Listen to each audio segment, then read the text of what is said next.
ሲነኩኝ ይጣላለሁ ማለፍ ምናምን አልችልም ሲነኩኝ የሳት ዘር ነኝ ማለት ጭስ ይተኩሱብን ነበር በዚሁ ማል አጋዚዎች መጡ ፓራሹት እየወረዱ ከዛ በኋላ ምን እንደተፈጠረ አላቅም ወደ 10 11 ሰዓት አካባቢ ነው ሰውነቴ ግሬ በምን የሚመታ በምን አላቅም እኔ እውነት ለመናገር ምዘፍን ሁሉ አይመስለኝም ነበር አጫሉ የዘመኑ የዚህ የክፍለ ዘመናችን እውቅ ወይም ደግሞ አዋቂ ወይን የሆነ ትልቅ ሰው ነው ያጣነው በአርትም ዙሪያ አጋዚዎቹን ሲመራ የነበረው ሀዊን ጭንቅላቷን ምቱ ብሏል በትግርኛ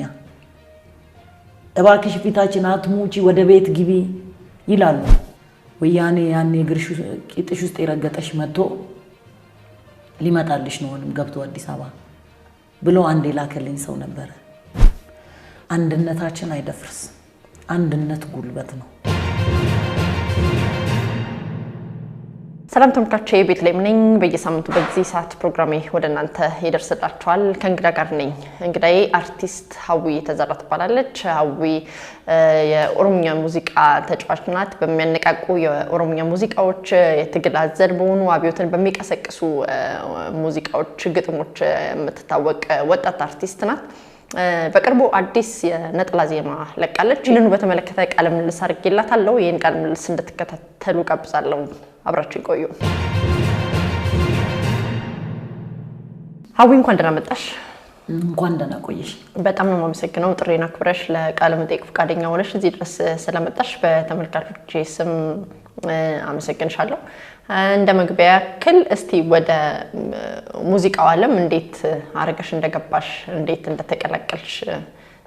ከነገርሽን መንደርደሪያችን በሱ እናደርግ እንችላለን እሺ እኔ እንግዲህ በመጀመሪያ ፍላጎቴ አትሌት የመሆን ነበር ግን እግዚአብሔር የፈቀደው ነው የሚሆነውና የሆነ ውስጥ ያለው ተሰጥኦ የተሰጠኝ ነገር ዘፈን ነበርና ወደ ሆራ አምቦ ባንድ ገብቼ ዘፈን ጀመርኩ ማለት ነው ከዛ ተነስቼ 2 አልበሞችን ሰራው ያው እስካሁን እየዘፈንኩ ነው ወደ ሙዚቃ የገባሁት 16 17 አመት ይመስለኛል ሆራ አምቦ ባንድ የሚመለምለው ከ18 አመት በታች ነበርና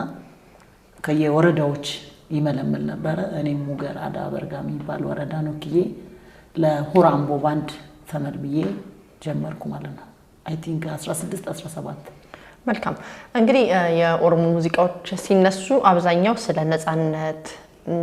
ስለ ትግል የተዘፈኑ ናቸው ተብሎ ነው የሚነሱት የፍቅር እንኳን ቢሆን ውስጣቸው ቅኔ ያለበት አብዛኛው ፖለቲካ ነክ የሆኑ ሙዚቃዎች ናቸው ተብሎ ነው የሚወሩት ያስማማሻል ወይ ይሄ አዎ እንደዛ አይነት ሙዚቃዎች አሉሽ አንቺ እኔም አሉኛው እንደማንኛውም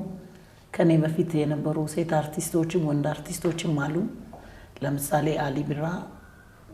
ያልነካውና ያልዘፈነው ነገር የለም ባህል ትምህርት ስፖርት ፖለቲካ ስለ አንድነት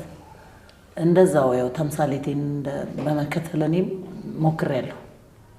አለኝ ማለት ነው እኔ አደሽ መልካም እንግዲህ አንቺን ለቃለ መጠይቅ ስጠራሽ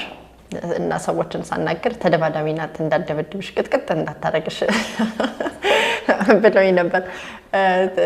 ድብድብ ላይ እንዴት ነሽ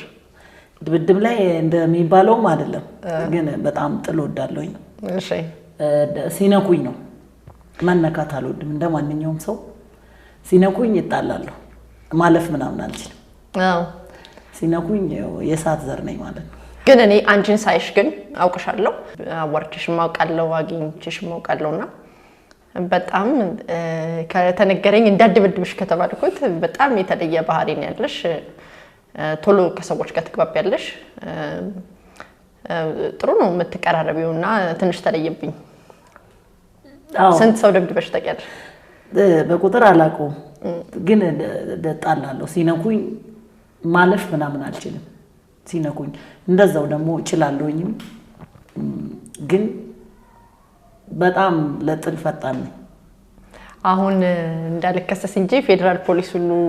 ደብድበሻል ተብሎ ሰምቻለሁ ደብድቤ ሳይሆን ሰልፍ ላይ ነውና ወደ 5000 ሰው ያለፉትን ስርዓት ለመቃወም ብዙ ሰው ወጥቶ ይቃወም ነበርና እኔም እንዳንድ ኦሮሞ ወጣት ሰልፉ ላይ ተገኝቼ ነበርና አንድ ፌደራል ከሁሉ ሰው ከዛ 5000 ሰው ውስጥ እኔ ነው ስቦ አጠቃኝ ማለት ነው። ከዛ እኔም ራሴን እስከምስትና እስከምችለው ተደባደብኩት። ከዛ በኋላ ምን እንደተፈጠረ አላውቅም። በዛ አጋጣሚ ነው የመታሽው? መታወት በዛ